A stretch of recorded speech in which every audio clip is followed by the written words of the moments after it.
Well, good golly, all of a sudden now you're not Molly anymore, bitch. And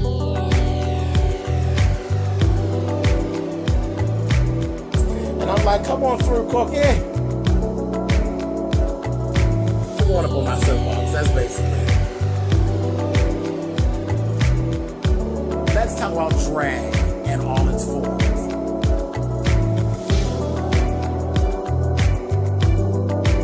What, Cookie?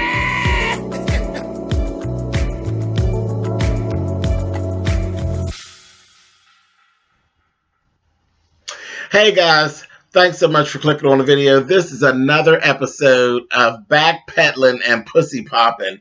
And who are we talking about this time? Little Miss Pritchard, honey. I'm sitting around and the next thing I see all these reports, and I ran into these interviews in my travels of Little Richard talking about now all of a sudden he's not gay. Really? First of all, let me just address the fact that I don't even know that there was ever actually a time where Little Richard actually admitted to actually being gay, to actually saying, I am gay. I don't think I've ever actually heard him say those words. But you know, there's some things that just go without saying, honey. And real quickly, I want to cover gay is so much more than you sleeping with the person of the same sex. Gay is so much more than that.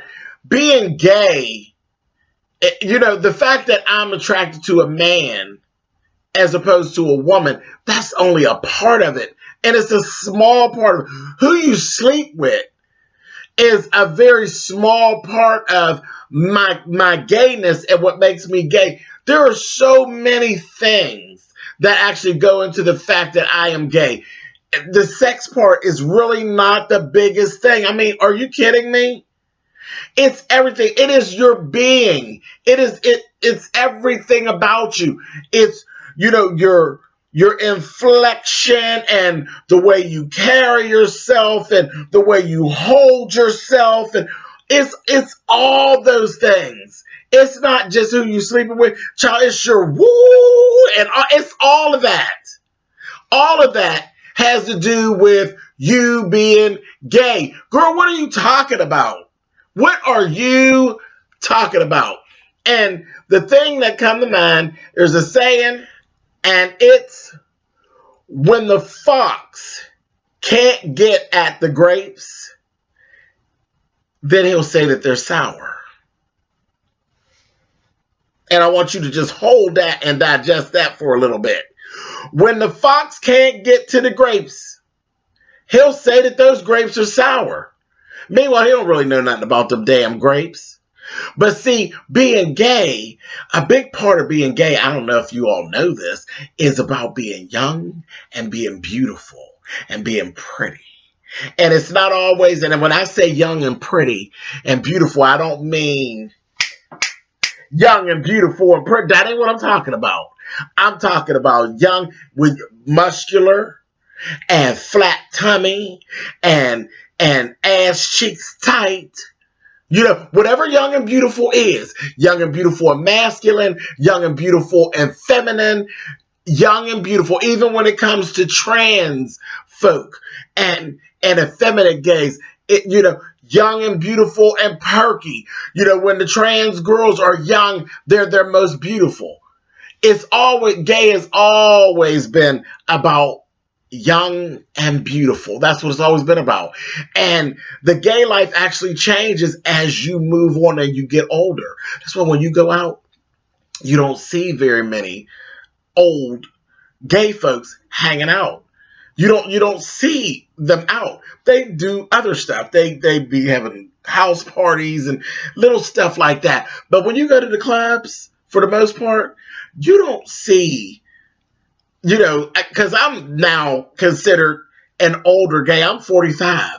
So shit, I'm old now. I'm one of the old girls now.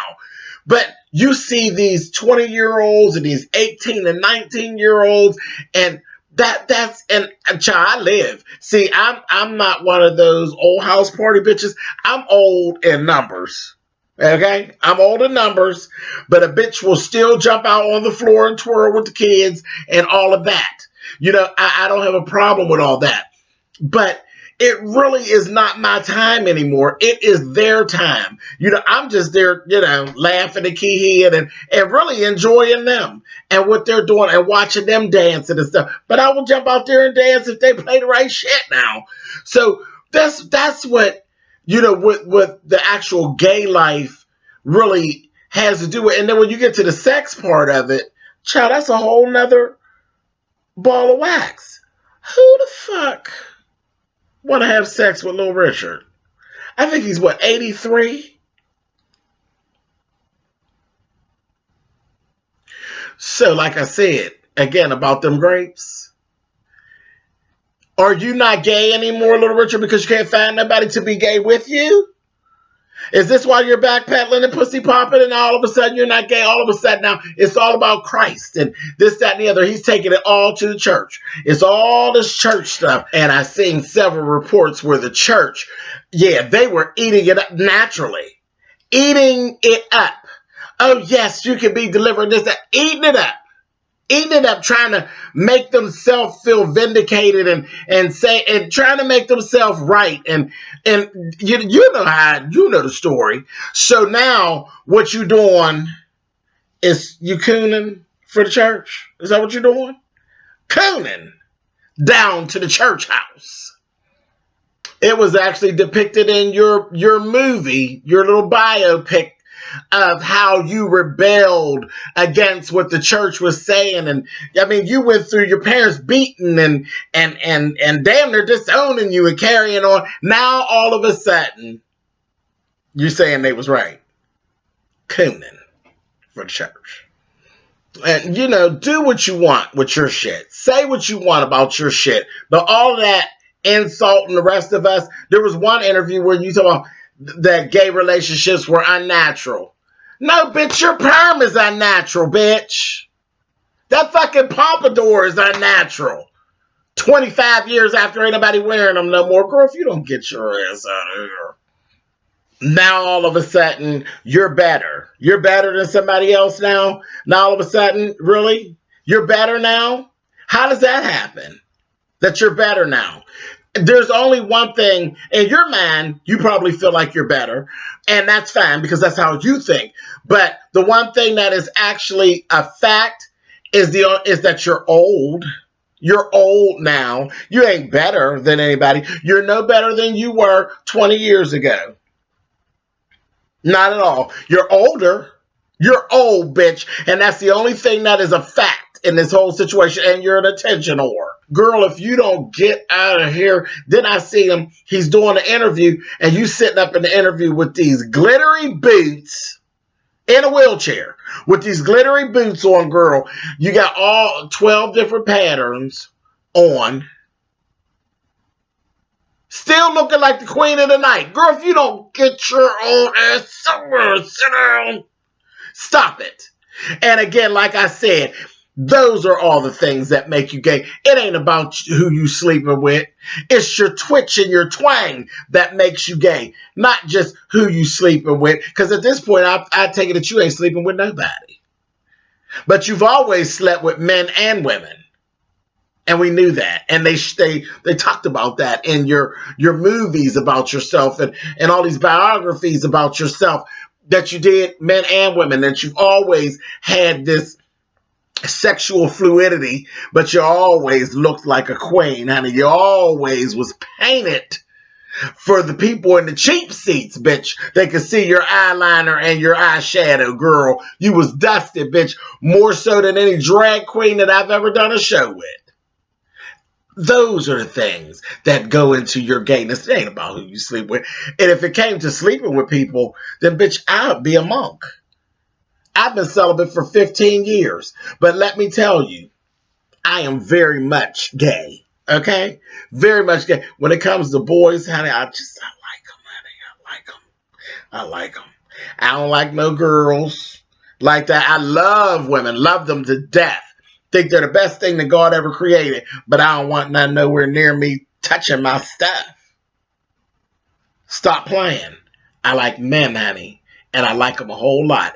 Now, I've made the decision that I wasn't going to actually sleep with anybody, and I haven't. And it ain't no real big deal. It ain't got nothing to do with church. It ain't got nothing to do with nothing. It was just a decision that I made.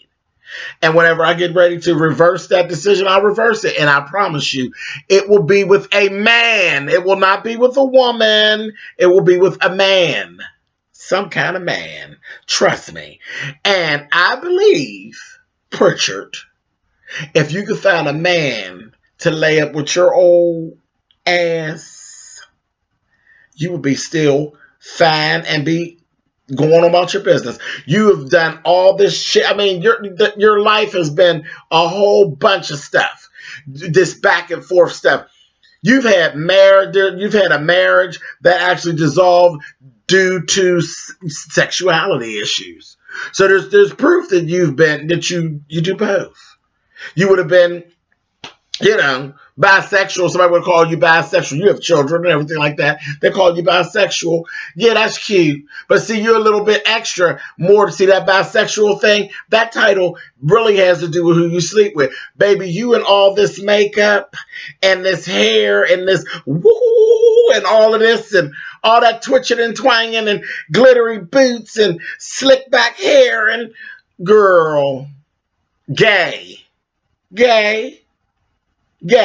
Can't walk nowhere and people don't know that you're there. Just a mess. And then let's talk about this. You're a bit of an attention whore as well, and you always have been. Okay? You did what you did. Musically, you're a genius. And we've given you that. We do owe you that. We owe you your props when it comes to what you have done for the music business over the years. Your props are due to you, girl. They're due to you. And ain't nobody trying to take that away. But all this other shit that you're doing, bitch, you're not going to take all of us who ain't got no problem being gay back 25, 30 years into the past with this bullshit about now you ain't getting no, girl. You're not going to do it. You're not going to do it. You trying to backpedal and pussy pop, and it's ridiculous. It is absolutely ridiculous. Just say that you are really dedicated to being in church, and why does your sexuality even have to come into the conversation?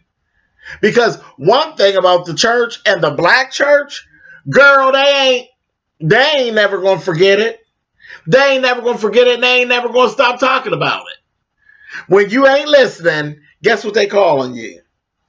Faggots, sissies, queens. They still call you that stuff. They still refer to you as that. And there's people, and you're 83. So the people that are the mothers of the church and all of those deacons and that are your age, baby, their noses is turned up so high at you. And don't you think they're not, honey? You probably buy some of their noses to come back down. But girl, they don't see you as an equal. They still see you as gay. You need to stop this backpedaling and pussy popping. And I think a lot of this is, like I said, Little Richard has always been an attention whore, and he loves the spotlight. And this right here is another way to get you back in the spotlight, because you can't really be in the spotlight because you're not being invited to perform at anything. You're not at different things anymore. You're not being brought to shows and awards ceremonies and things like that. Nobody's seen you. We ain't seen your old ass. The last time that you died off of the scene and we hadn't seen you in a while, that's when you bust out their hands. You had a little award show and you started that whole movement of, ain't nobody never gave me no award. I did this and I did that and ain't nobody gave me nothing. Woo, shut up. You started all that. And that got you endorsements, and it got you back in the limelight again. And here you done died off again, and you need something else to come back. Girl, attention seeking. Ho. Now all of a sudden, here you go with this. Now you ain't gay no more. You done pulled an Andrew Colwell, and now all of a sudden, girl, you're in the news. Girl, you're all over the internet. Attention whore. And it's working. You're thirsting for the spotlight. It's a mess. It's a mess. Absolute mess. And I can't see it. I can't see it. I cannot see me sitting and not getting on my camera and saying something, because that's what I do. When somebody backpedals and pussy pops, I call them out on it, and I'm calling you out on it, girl. You're not going to make me believe anything about you in this. I'm not being gay anymore, because, once you're gay, you always gay, and that's all there's to it. You're gay. And I'm not buying any of that mess when I know good and well, girl, you done had more men on and in you than they got stars on the Walk of Fame. Girl, get on out of here, Pritchard. I don't want to hear no more about it, girl. Get your ass on